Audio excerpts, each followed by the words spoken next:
Hello students. Now we discuss about friction. What is friction? देखिए friction होता है एक फोर्स होता है। यहाँ देखिए व्हाट इज फ्रिक्शन, इसमें होता है कि फ्रिक्शन इज अ फोर्स। सबसे पहली लाइन हमारे पास है friction is a force. Friction force होता है।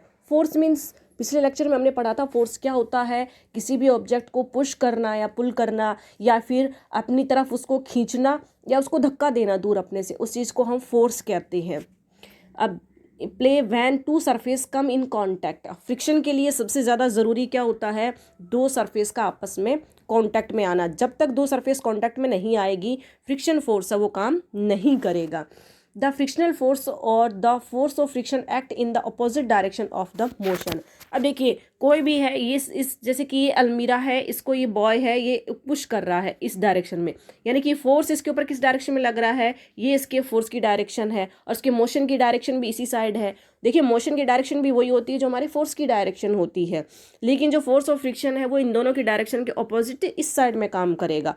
ये इसका मेन पॉइंट है कि फ्रिक्शन होता है हमेशा फोर्स के ऑपोजिट डायरेक्शन में काम करेगा। अच्छा, नॉर्मल या लोकल लैंग्वेज में अगर मैं आपको बताऊं फ्रिक्शन क्या होता है, देखिए कोई भी हमारे पास फ्लोर है, उसके ऊपर आप एक लोहे का इस तरह से कोई भी बॉक्स है, उसको अगर आप इस साइड में मूव करवाते हो, फोर्स लगाते हो इसको इसके ऊपर, तो ये जब ये मूव कर कर यहाँ चला जाएगा, ठीक है, तो आप इस सरफेस पर देखना स्क्रैच मिलेंगे आपको, थोड़ी सी दरारें मिलती है, या फिर जो इसका ऊपर का जो कलर होता है वो उतर जाता है, चाहे बॉक्स का ले लीजिए चाहे फ्लोर का ले लीजिए। मीन्स दो सरफेस आपस में कांटेक्ट में आती है तो वो रब करती है एक दूसरे से, और उस रबिंग से क्या होता है, उनकी जो ऊपर की सरफेस होती है वो थोड़ी सी हट जाती है।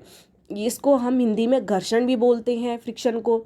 नेक्स्ट देखिए आप लोग, factor that affect friction. I hope friction समझ में आ गया होगा। नेक्स्ट इसको कौन कौन से ऐसे फ्रिक्शन फैक्टर्स से जो इसको फ्रिक्शन को अफेक्ट करती हैं। इसमें सबसे पहला है इरेगुलरिटीज ऑफ अ सरफेस। एक नॉर्मल एग्जांपल से मैं आपको बताऊं इरेगुलरिटीज क्या होती है। सबसे पहले तो ये देखिए, इरेगुलरिटी का मतलब एक हमारे पास नॉर्मल टाइल्स का फ्लोर होता है इस तरह से, लेकिन अगर आप सड़क को देखते हो तो थोड़ी उबड़ खाबड़ इस तरह से होती है, मतलब वो बिल्कुल सपाट स्मूथ नहीं होती। ये हमारे पास दो सरफेस है, यहाँ देखिए एकदम बिल्कुल स्मूथ सरफेस है इस तरह से, इस चीज़ को बोलते हैं रेगुलर सरफेस। जबकि ऐसी सरफेस जिसमें कि थोड़ी इरेगुलरिटी, जो थोड़ी ऊबड़ खाबड़ इस तरह से होती है, उसे हम बोलते हैं इरेगुलर सरफेस। अब हमारे पास ये दो सरफेस है, आप कोई भी लोहे का एक ऑब्जेक्ट लीजिए, कोई बॉक्स लीजिए लोहे का, इसके ऊपर रखकर उसे यहाँ पर पुल करिए, इस तरह से पुश करिए इस डायरेक्शन में, ये स्मूथली इसके ऊपर से आराम से मूव कर जाएगा। जबकि जो ये उबड़ खाबड़ हमारी इरेगुलर सरफेस है, अगर मैं इसके ऊपर किसी बॉक्स को लेकर और मूव करवाती हूँ तो बहुत मुश्किल होता है इस ऑब्जेक्ट को मूव करवाना। इन दोनों की जो सरफेस है, नीचे की सरफेस डैमेज हो जाती है और हमें बहुत ज़्यादा फोर्स लगाना पड़ता है। अब इन दो पॉइंट्स को आप ध्यान रखिए और फिर हम इसको आगे रीड करते हैं। सबसे पहले हम देखते हैं the irregularities of a surface. हमने अभी पढ़ा, हमें देखा कि अगर सरफेस के ऊपर इरेगुलरिटीज होती है देन क्या होता है, फ्रिक्शन बहुत ज़्यादा लगता है। देखिए, if we move an object with has an irregular of rough surface and another surface which is also irregular, force of friction will be high. यानी कि अगर इरेगुलरिटीज है, सरफेस के अंदर इरेगुलरिटीज है, तो इरेगुलरिटी अगर ज़्यादा है तो हमारा फ्रिक्शन भी ज़्यादा लगेगा। रेगुलरिटी ऑफ अ सरफेस और इट्स स्मूथनेस, ऐसी सरफेस जो कि स्मूथ होती है बिल्कुल, उसके ऊपर क्या होता है, अगर स्मूथ सरफेस होगी तो हमारा फ्रिक्शन है वो बहुत कम लगेगा। ठीक है। थर्ड देखिए, if two surface are pressed hard. इसमें देखिए the force of friction increase between two surfaces if they are press hard and hence the movement of the object become restricted.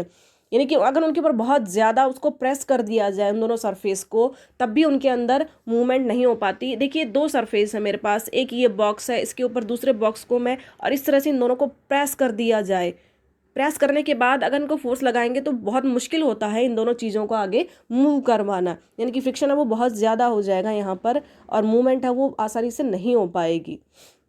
Next देखिए टाइप ऑफ फ्रिक्शन। फ्रिक्शन हमारे पास चार types का होता है। सबसे पहला स्टैटिक फ्रिक्शन। स्टैटिक फ्रिक्शन क्या होता है, ऐसा फ्रिक्शन जिसमें कि कोई ऑब्जेक्ट है वो बिल्कुल स्टार्ट ही करने वाला होता है, मूविंग, यानी कि वो मूवमेंट नहीं कर रहा होता, उस टाइम लगभग नहीं के बराबर मूवमेंट हो रही होती है उसमें। सेकंड है स्लाइडिंग फ्रिक्शन। स्लाइडिंग का मतलब कोई भी एक ऑब्जेक्ट है वो दूसरे के ऊपर स्लाइड करता है। थर्ड हमारे पास रोलिंग। रोलिंग मतलब जैसे कि अब देखिए कि एक जो टायर होता है या पहिया होता है वो किस तरह से रोल करता है, बिल्कुल गोल गोल घूमता हुआ जाता है, उसे कहते हैं रोली फ्रिक्शन। फ्लूइड फ्रिक्शन, ऐसा फ्रिक्शन जो फ्लूइड्स के अंदर काम करता है। अब फ्लूइड्स के अंदर हमारे पास देखिए गैस भी आ जाएंगी और लिक्विड भी आ जाएगा, ये दोनों चीज़ें इसके अंदर आ जाएगी। अब यहाँ देखिए आप एक डायग्राम के थ्रू इसको समझते हैं हम। हमारे पास सबसे पहला फ्रिक्शन है स्टैटिक फ्रिक्शन, या कोई मोशन नहीं होती। जब मोशन नहीं हो रही होती तो जो हमारा फ्लोर होता है ये नीचे वाला और जो ऑब्जेक्ट है इसके बीच में जो फ्रिक्शन लगता है उसको बोलते हैं हम friction force, static frictional. Second हमारे पास है रोलिंग, कोई गोल ऑब्जेक्ट होता है बिल्कुल, उसको अगर किसी सरफेस के ऊपर हम मूव करवाते हैं उसको बोलते हैं रोलिंग फ्रिक्शन। स्लाइडिंग का मतलब होता है उसको नॉर्मली उसको धक्का मारना इस तरह से, उसको पुश करना। तो पुश करने का मतलब होता है वो स्लाइड करता है, इस तरह से मूवमेंट करता है सरफेस के ऊपर, उससे बोलते हैं स्लाइडिंग फ्रिक्शन। नेक्स्ट हमारे पास अगर एयर के अंदर कोई ऑब्जेक्ट है वो मूव कर रहा है तो उसको बोलेंगे एयर फ्रिक्शन। अगर लिक्विड के अंदर कोई मोशन कर रहा है कोई भी ऑब्जेक्ट, उसको बोलते हैं हम विस्कस फ्रिक्शन।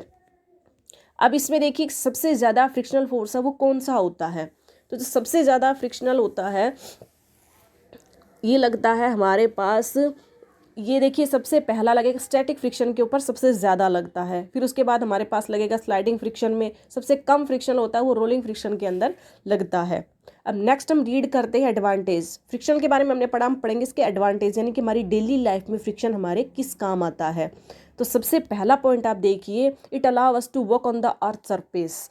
जब भी हम अर्थ के ऊपर चलते हैं, देखिए जो हमारे पाँव होते हैं, आप पता है आपको मूवमेंट कैसे होती है अर्थ के ऊपर जब हम चलते हैं, तो जो हमारा एक पाँव होता है जब अर्थ के ऊपर पड़ता है या सड़क के ऊपर पड़ता है तो सड़क और हमारे पाँव इन दोनों के ऊपर फ्रिक्शनल फोर्स लगता है, और पाँव है वो पुश करता है ज़मीन को, जबकि ज़मीन है वो उल्टा, सड़क है वो उल्टा हमारे जो फीट होता है उसके ऊपर रिएक्ट करके उसका धक्का मारती है, यानी कि दोनों एक दूसरे को धक्का मारते हुए चलते हैं। इनके बीच में जो फोर्स लगता है उसको फ्रिक्शनल फोर्स कहते हैं।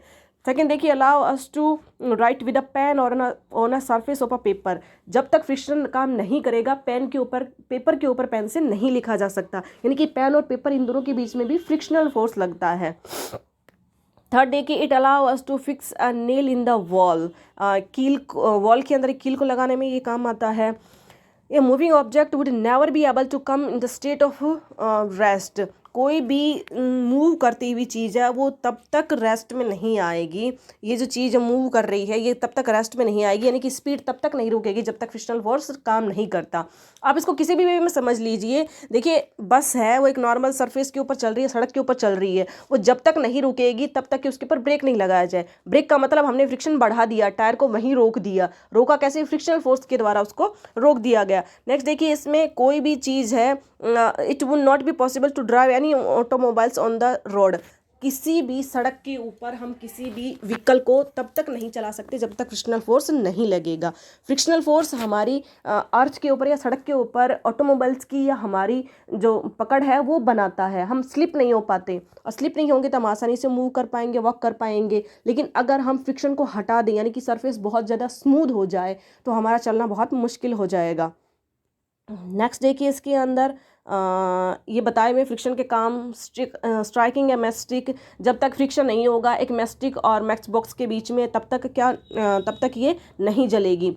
जो शूज़ के ऊपर जो स्पाइक्स होते हैं, ये देखिए शूज़ के नीचे स्पाइक्स जो क्रिकेट खेलते हैं नॉर्मली उनके नीचे पाए जाते हैं, तो वो स्लिप नहीं होते दौड़ते हुए आसानी से। पेपर के ऊपर लिखना या फिर ऑटोमोबाइल्स का रोड के ऊपर चलना, ये सारे फ्रिक्शन की वजह से चलते हैं। आपने सोचा है अगर फ्रिक्शन नहीं होगा तो हम ना तो चल पाएंगे, ना ऑटोमोबाइल चल पाएंगे, ना कोई जो मूविंग करता हुआ ऑब्जेक्ट है वो कभी स्टॉप हो पाएगा। यानी कि फ्रिक्शन का हमारी डेली लाइफ में बहुत ही इंपॉर्टेंट रोल प्ले होता है। नेक्स्ट देखिए, डिसएडवांटेज। एडवांटेज तो हमने देख ली है, बहुत ज़रूरी होता है, लेकिन डिसएडवांटेज क्या क्या होते हैं। पहला देखिए, इसमें frictional force result in wear and tear of object. Wear and tear, देखिए जब भी सड़क के ऊपर हम चलते हैं, देखिए सोल होती है हमारे शूज़ के नीचे से घिस जाती है, टायर होते हैं गाड़ियों के वो घिस जाते हैं। किस लिए? कि जो फ्रिक्शन होता है, मैंने आपको पहले बताया था, जब भी दो ऑब्जेक्ट आपस में कॉन्टैक्ट में आएंगे तो जो उनके नीचे की जो सरफेस होती है वो डैमेज हो जाती है उस फ्रिक्शन फोर्स की वजह से। तो ये जो गाड़ियों के टायर हैं ये वियर और टियर का भी काम करते हैं इस तरह से, जबकि हमारे शूज़ हुए, व्हीकल्स के टायर हुए, ये सारे फट जाते हैं, फ्रिक्शनल फोर्स की वजह से ऐसा होता है। It also result in the production of heat. जब दो फोर्स है, दो ऑब्जेक्ट है, बहुत ज़्यादा आपस में फ्रिक्शन करते हैं तो उनमें हीट निकलती है, और कई बार होता है कि ये चिंगारियों के रूप में भी निकलती है। इन केस ऑफ मशीन्स के अंदर ये ज़्यादा होता है। ऐसा होने से क्या होता है, उनकी एनर्जी वो वेस्ट हो जाती है।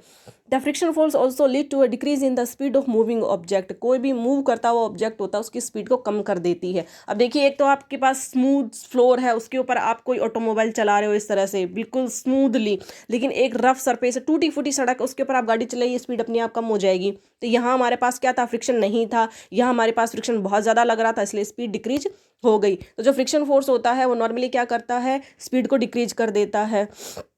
नेक्स्ट देखिए, अब हमारे पास इसमें ये बताए हुए हैं फ्रिक्शन के डिसएडवांटेज। अब हमारे पास है नेक्स्ट, हाउ वी रिड्यूस और इंक्रीज फ्रिक्शन। हम फ्रिक्शन को रिड्यूस किस तरह से कर सकते हैं या इंक्रीज किस तरह से कर सकते हैं। देखिए, हमारे पास एक ही लाइन है, अगर हम फ्लोर के ऊपर, जिस फ्लोर के ऊपर हम किसी दूसरे ऑब्जेक्ट को मूव करवा रहे हैं, अगर फ्रिक्शन कम करना चाहते हैं तो उस फ्लोर को, जी हमारा फ्लोर था, इसको बिल्कुल स्मूथ कर दिया जाए।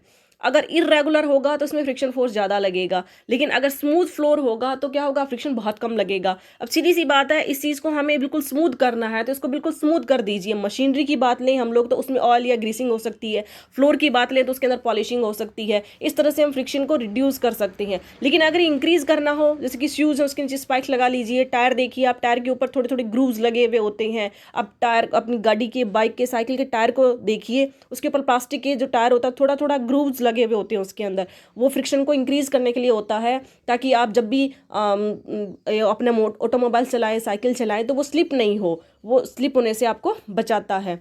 अब देखिए इसमें, the sole of the shoes is grooved, shoes के नीचे ग्रूव्ड होते हैं ताकि फ्रिक्शन ना हो और वो कम घिसे और उसके अंदर इजीली हम लोग चल सकें। The tyre are treated so that they can have a better grip. अब टायर के ऊपर भी ग्रिप पाई जाती है ताकि उनकी ग्रिप है वो सड़क के ऊपर अच्छी बन सके। ब्रेक पैड लगाए जाते हैं बाइक के अंदर ताकि अचानक हम रोके तो हमारी बाइक स्लिप नहीं हो। कबड्डी प्लेयर्स होते हैं वो अपने हाथों को मिट्टी से रगड़ते हैं, इससे क्या होता है, उनके हाथों की जो स्मूथनेस होती है वो निकल जाती है, और जब वो किसी दूसरे प्लेयर को पकड़ते हैं तो उनकी पकड़ वो मजबूत हो जाती है। जबकि जिम्नास्टिक्स होते हैं वो भी अपने हाथों के ऊपर एक पाउडर लगाता है, कोरा सब्सटेंस लगाता है, जिससे कि उनकी ग्रिप है वो दूसरे सब्जेक्ट के ऊपर बढ़ जाती है। देखिए, नॉर्मली जिम्नास्टिक आपने देखा हो, एक पोल के चारों तरफ रोल करते हैं या कई तरह के काम करते हैं, इसके लिए उनके हाथों की ग्रिप है उस पोल के ऊपर बहुत अच्छी होनी चाहिए, वो उनका हाथ स्लिप नहीं होना चाहिए। तो इसके लिए क्या करते हैं, वो एक कोरस सब्सटेंस लगाते हैं अपने हाथों पर, वो कोरस सब्सटेंस उनके हाथों की जो स्मूथनेस होती है उसको हटा देता है, इससे जो ग्रिप होती है वो अच्छी बनती है उनके हाथों पर। अब नेक्स्ट हमारे पास है रिड्यूसिंग फ्रिक्शनल फोर्स। अब रिड्यूस किस तरह से कर सकते हैं फ्रिक्शन को, तो मैंने अभी बताया था, जैसे कैरम बोर्ड खेलते हैं तो उसके ऊपर पाउडर का जो हम पाउडर छिड़कते हैं उससे क्या होता है, फ्रिक्शन होता है वो बिल्कुल ख़त्म हो जाता है। जो पाउडर होता है वो जो कैरम बोर्ड होता है उसके जो इरेगुलरिटीज होती है उसको फिलअप कर देता है। यानी कि जो सरफेस इरेगुलरिटी कैसे आती है, गड्ढे होना किसी चीज़ के ऊपर, तो वो उन गड्ढों के छोटे छोटे जो होल्स होते हैं, सरफेस होती है, उसमें पूरी तरह से वो खुद घुस जाता है पाउडर, और वो जो सरफेस होती है वो बिल्कुल स्मूथ हो जाती है इस तरह से।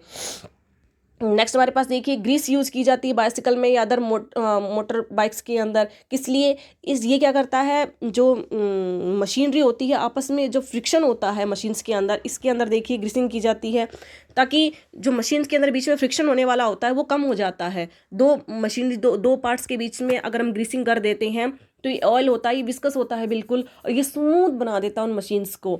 Oil is applied on the हिंग्स of the door, जो दरवाजे होते हैं वो आवाज़ करते हैं तो उसके लिए उनके अंदर ऑयल डाला जाता है। ये क्या करते हैं, मशीनरी को एक दूसरे के ऊपर ईजिली मूव करवाने के अंदर काम में आते हैं। तो ये आपका चैप्टर था फ्रिक्शनल फोर्स।